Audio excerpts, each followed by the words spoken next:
저는 경기도에 처음 시험을 본 입니다. 저는 현재 단국대 체육교육과 재학 중이고 곧 졸업을 앞두고 있습니다. 저는 1년 동안 공부를 집중적으로 열심히 해서 높은 등수로 경기도 최종 합격이라는 결과를 받았습니다. 1차 전공 점수는 62점으로 총 커플 플러스 11.67점으로 합격을 했고 최종 경기도 4등으로 합격했습니다. 사실 1차 시험이 끝나고 났을 때 제가 마지막에 종치기 전에 딱 실수한 부분이 너무 강렬하게 기억이 남아서 이번 시험은 진짜 붙기 어렵겠구나 라고 생각을 했어요. 그래서 1차 시험을 보고 나서 2차 시험을 그래도 준비는 하는데 딱히 마음이 안 잡혔던 것 같아요. 난 떨어질 거야, 내년에도 열심히 하자 라고 생각을 했어요. 그래서 그 전날에 그냥 마음 편하게 잤는데 결과를 딱 보니까 엄청 높은 점수가 적혀 있는 거예요. 그래서 이게 컷 점수인지 내 점수인지 잘 확인도 못했다가 이게 내 점수구나, 나 1차 붙었구나 하고 그 상태로 제 집을 한 3바퀴 정도 뛰어다녔던 것 같아요, 제 친구랑. 그러고 이제 같이 공부했던 오빠한테 전화를 해서 오빠 나 붙었다. 그래서 오빠도 같이 나도 같이 붙었다, 그럼 이제 수영하러 가자 해서 진짜 신나는 마음으로 수영하러 갔던 것 같습니다. 저는 원체 정적이고 지루한 강의를 집중도 있게 듣지 못해요. 그래서 제가 유튜브를 통해서 여러 강의를 많이 접했는데 너무 정적이고 도무지 제가 맨정신으로는 들을 수 없는 그런 분위기의 강의들이었단 말이에요. 그러다가 강의 할인이 끝나기 딱 하루 전에 교수님 강의를 접했어요.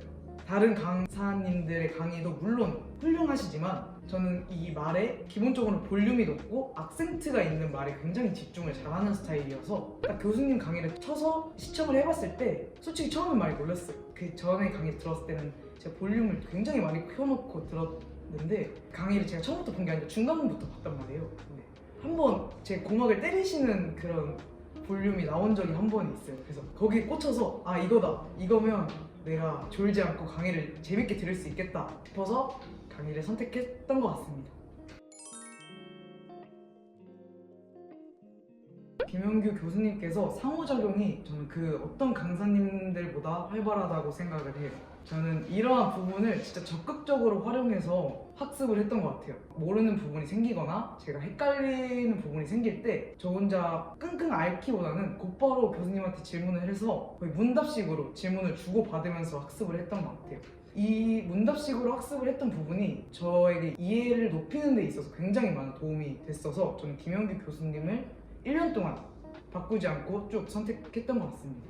전화를 해서 모르는 것을 여쭤봤을 때 바로 정답을 알려주는 게 아니라 이 정답을 제가 찾을 수 있도록 계속 질문을 꼬리를 물고 질문을 해주셨어요. 그래서 저는 그 질문에 대한 답을 찾아가면서 하면서 계속 답을 찾아가고 그 전화가 끝나면 제가 교수님께 말씀드렸던 부분을 직접 손으로 다시 적어보면서 그 부분을 다시 이해했던 것 같아요. 먼저 체육과 교육학부터 말씀을 드려볼게요. 교육학이 사실 저는 암기할 부분이 굉장히 많다고 생각을 해요. 비슷한 내용도 많고 그러다 보니까 저는 맨 처음에 이걸 딱 받았을 때 이 많은 내용을 어떻게 다 이해하고 내가 시험에서 녹여내지? 라는 걱정부터 시작을 했던 것 같아요.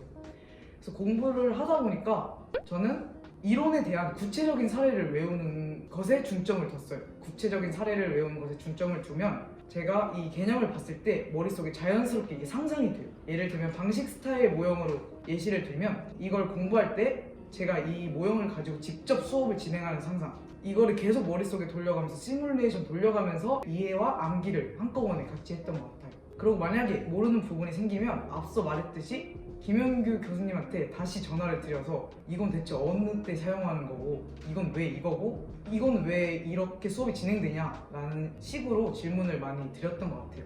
거기서 계속 이해를 쌓고 구체적인 사례도 계속 보다 보니까 그냥 문제에 나와 있는 제시문만 확인을 해도 얘가 지금 이걸 말하는 거구나 라고 생각이 들었어요. 그래서 저는 체육과 교육학은 구체적인 사례와 그 사례를 상상하면서 적용하는 그런 공부 방식을 택했던 것 같습니다. 이제 내용학부터 차근차근 말씀드려볼게요. 먼저 서양사, 한국사부터 말씀드리면 저는 그 역사를 달달달달 외우는 게 아니라 진짜 전반적인 큰 흐름부터 가져갔던 것 같아요. 이 역사라는 게 그 한순간에 사람이 빡 생기고 그 문화가 한 번에 빡 생기는 게 아니라고 생각을 해서 그 문명이 발달하는 그 역사부터 먼저 체화를 시켰던 것 같아요. 그렇게 흐름을 파악하고 시대별로 큰 특징만 이렇게 뼈대로 잡아놓으면 그 뒤에 구체적인 살은 자연스럽게 따라서 붙었던 것 같습니다. 역학 생략 말씀드리면 일단 역학 이건 또 측평이랑 연계가 되는데 저는 일단 개념을 굉장히 구체적으로 봤어요. 문제 푸는 데 치중하는 게 아니라 책을 하나하나 넘겨가면서 얘가 지금 어떤 걸 말하고 있고 이 충격량이 지금 뭘 의미하고 있고 운동량이 뭘 의미하고 있고 에너지가 뭘 의미하고 있는지 굉장히 구체적으로 봤던 것 같아요. 툭 찔렀을 때 그냥 자동적으로 입에서 설명이 나올 수 있도록 개념을 굉장히 구체적으로 봤던 것 같아요. 그러고 나서 그 개념에 대한 이해가 확실하게 됐으면 그때 교수님이 준 문제, 기출 문제를 반복적으로 풀었던 것 같아요. 제가 푼 문제를 다르게도 풀어보고 그냥 계속 다른 방식으로 풀어보려고 노력하고 더 쉽게 풀 수 있는 방법은 없는지 계속 찾아보다가 나 이제 문제도 좀 된 것 같아 싶었을 때가 90, 11월이었던 것 같아요. 이거는 이 공식 적용해서 이거 도출하고 이 도출한 답으로 여기다 적용하면 이 문제에서 원하는 답이 나오겠다라는 가닥이 계속 잡혔던 것 같아요. 그리고 90, 11월에는 잠시 내려두고 다른 암기 과목에 조금 더 치중을 했던 것 같습니다. 사실 김영규 선생님의 문제를 풀다 보면 내가 이게 역학을 공부한 게 맞을까? 라는 생각이 굉장히 자주 들었는데 또 그거 풀다가 기출을 보면 너무 쉬워서 또 자신감이 또 오르기도 하고 이게 오르락내리락 하는 와중에도 저는 개념을 굉장히 확실하게 알고 있다 이 사실 하나만큼 변하지 않아서 그 책을 다시 훑어보는 시간은 많이 없었던 것 같아요. 사실 문제 푸는 시간이 하루 종일 걸리진 않잖아요. 그렇게 개념을 읽는 시간보다 문제 푸는 시간이 훨씬 적게 든다고 생각을 해요. 그래서 상대적으로 여유가 있는 초반에 그 개념을 확실하게 잡아두려고 노력을 했던 것 같아요. 생리학도 말씀드리고 싶은데 이게 생리학이 제가 초반에 공부할 때 개통이라고 할까요? 그게 좀 이어져 있는지 몰랐어요. 그래서 이게 글로만 읽으니까 앞에서 했던 말이 뒤에서 또 나오고 이러니까 저 굉장히 많이 혼란스러웠거든요. 그래서 도무지 이거 글로 읽어서는 학습이 안 되겠다 싶어서 진도를 한번 쫙 빼고 큰 종이를 사서 중간에 신경계를 그려주고 근육계랑 이어나가고 호흡계랑 이어나가고 심장계랑 이어나가고 그림을 그려서 학습을 했던 것 같아요. 저는 개념 박스를 되게 잘 활용했어요. 개념 박스라는 책이 소위 말해서 단권화된 책이니까 이 구조화가 굉장히 잘 되어 있는 책이란 말이에요. 그래서 일단 학습을 할 때 초반에 교재로 이해를 먼저 한 다음에 그 학습을 마무리할 때는 개념 박스를 열어서 정리하는 겸 머릿속에 구조화까지 했던 것 같아요. 그래서 개념 박스를 통해서 구조화와 정리를 한꺼번에 했던 것 같습니다. 책을 확인해 보면 앞칸에 큰 제목이 걸려 있고 뒷칸에 중간 제목 그리고 마지막 칸에 교수님께서 중요하다고 생각하시는 세부적인 설명을 한 줄로 요약해 놓은 그런 책이거든요. 그래서 저는 그걸 거의 마인드맵이라고 생각하고 제 머릿속에 그 표를 사용해서 저도 똑같이 외웠던 것 같아요. 딱 두 가지로 말씀드릴 수 있을 것 같아요. 먼저 첫 번째는 기출. 이 기출이 저는 임용 공부에 있어서 가장 중요한 거라고 생각을 해요. 저는 기출을 어떻게 활용을 했냐면 나 이제 기출 공부할 시간이야가 아니라 그 책을 공부할 때 이 위에다가 기출책을 항상 펴놓고 있었어요.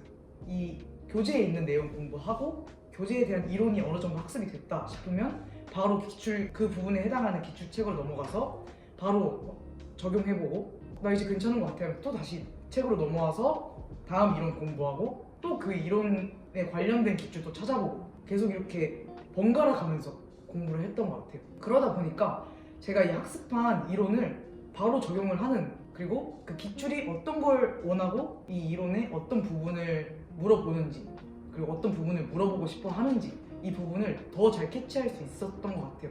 그러다 보니까 공부의 방향도 더 잘 잡혔던 것 같아요. 하나 더는 공부하면서 그 공부하는 거에 너무 급급해하지 말고 계속 자신만의 사례를 만들어 갔으면 좋겠어요. 그러니까 예를 들면 어떤 개념을 공부할 때 그 개념과 그 내용을 이해하고 암기하면 사실 되게 지루하고 답답한 학습이 될 수 있다고 생각을 했거든요. 저는 여기다 플러스 저만의 사례를 계속 상상하면서 공부를 했어요. 그러다 보니까 자연스럽게 공부한 개념이 적용도 되고 제가 상상했던 게 기출로 유사하게 나오면 또 자연스럽게 답안도 나오고 이래서 더 유리한 학습을 했던 것 같습니다. 절대 하지 않았으면 하는 게 정말 딱 한 가지가 있어요. 저는 기출문제를 공부한다고 말하면서 그 기출문제 지문과 기출문제 답을 외우지 않았으면 좋겠어요. 기출문제에서 다루는 내용이 반복돼서 출제되는 건 분명해요. 분명하지만 같은 답을 요구한 경우는 저는 기출문제를 공부하면서 본 적이 없었던 것 같아요. 오히려 심화되면 심화되었지 똑같은 문장을 다음 연도에 쓰게 하는 경우는 저는 없었다고 봐요. 그래서 저는 기출문제의 답을 고지곡대로 외우지 말고 기출문제에 있는 소스를 뽑아서 그 소스의 주변 부분을 더 깊게 공부를 했으면 좋겠어요. 근데 기출은 문제 푸는 용도가 아니라 제가 학습할 거리를 찾는 용도로 사용했으면 좋겠습니다. 저는 이명 공부를 시작했으면 무조건 처음 안에 끝내야 된다는 생각을 굉장히 강하게 갖고 있던 사람 중에 한 명이었어요. 근데 이게 교생이 나갔다고 해서 제가 공부를 놓는 건 전 사실 핑계라고 생각을 하거든요. 그리고 막 그렇게 시간이 없지도 않아요. 어쨌든 4시 반에서 5시에 끝나는 거면 5시부터 저녁 10시까지 한다고 해도 5시간이라는 시간이 저에게 있는 건데 저는 이 교생 때 절대 공부를 시간이 없다는 핑계로 놓고 싶지 않았고 제가 교생을 4월에 나갔는데 1, 2, 3월에 학습한 내용과 제 공부의 호흡을 놓치고 싶지 않았어요. 그래서 저는 그 교생 한 달 동안 그냥 죽더라도 지금 죽자라는 마음으로 굉장히 혹사를 했던 것 같습니다. 그 페이스를 잃지 않고 계속 꾸준하게 하기 위해서 이러면 안 되지만 저는 끼니를 걸으면서 공부를 했던 것 같아요. 사실 이 방법은 정말 추천드리지 않아요. 제가 그 이후로 머리에 땜빵이 생겼기 때문에. 하지만 시간을 효율적으로 쓴다면 그 교생에서도 공부의 호흡을 잃지 않고 충분히 효과적인 학습을 할 수 있다고 생각을 합니다. 진짜 쉽지 않지만 그냥 하고자 하는 마음만 있으면 전 진짜 충분히 할 수 있다고 생각을 합니다. 그리고 주변을 둘러보면 다들 교생 때 많이 내려놓는 모습을 볼 수가 있어요. 나도 해도 되겠지? 라는 생각 절대 갖지 않았으면 좋겠어요. 그냥 꾸준히 자기 할 거 하면서 지내다 보면 언젠간 굉장히 많이 성장되어 있는 자신을 확인할 수 있을 것이라고 저는 확신해요. 일단 4학년 1학기 때는 제가 15학점 아니면 18학점을 들었던 것 같아요. 수업도 많았지만 일단 3월에는 이것도 굉장히 나쁜 방법이긴 한데 잠을 살짝 줄였어요. 이게 늦게 자는 게 아니라 일찍 일어났어요. 일찍 일어나서 공부하고 편의점에서 김밥 사서 강의실 올라가면서 먹고 수업 듣고 곧바로 도서관 와서 다시 공부하고 이랬던 것 같아요. 그리고 수업이 있는 그 딱 3월 한 달만큼은 제 취미생활을 살짝 줄였어요. 제 취미생활이 풋살하는 건데 그 풋살하는 시간을 줄이고 그 시간에 공부를 했던 것 같아요. 그리고 4월은 앞서 말했듯이 교생 기간에 제 몸을 속사해가면서 했고 5월은 제가 운이 좋게 다른 동기들이 많이 교생을 나가서 많은 수업이 휴강을 했어요. 그래서 그 5월에는 부족한 부분을 조금 더 채울 수 있는 시간이 됐고 6월에는 3월과 똑같이 수업을 들으면서 시간을 더 쪼개가면서 학습을 했던 것 같아요. 하반기 말씀드리면 저는 1학년, 2학년, 3학년에 수업을 굉장히 많이 들어놔서 이미 졸업학점을 다 채운 상태였어요. 4학년 1학기 때. 그래서 4학년 2학기 때는 온라인 수업 하나만 신청해 놓고 다른 N수생 수험생들과 똑같이 공부 시간을 확보할 수 있었던 것 같아요. 그래서 이때는 더 공부에 집중하고 스트레스를 풀 때는 취미생활하고 그렇게 지냈던 것 같습니다. 저는 5, 6월 기출할 때부터 계속 이게 왜 답인지 저 혼자 계속 포스트잇에 적거나 아니면 노트북에 타이핑을 했어요. 이게 몇 달 이렇게 하다 보니까 이게 저도 모르게 습관이 돼서 실제 시험장 가서도 이게 왜 답인지 저 혼자 제 신문에서 찾고 있었단 말이에요. 그래서 저는 실수를 줄였고 정확도를 더 높일 수 있었다고 생각을 해요. 매 시험마다. 그래서 항상 봤을 때 기출을 공부하든 어떤 문제를 풀든 책에 있는 이론을 공부하든 이게 왜 이렇지? 라는 생각을 꼬리에 꼬리를 물고 나갔으면 좋겠어요. 하지만 이게 마음속으로 생각하는 것이 아니라 꼭 자신의 손으로 표현해 볼 수 있었으면 좋겠습니다.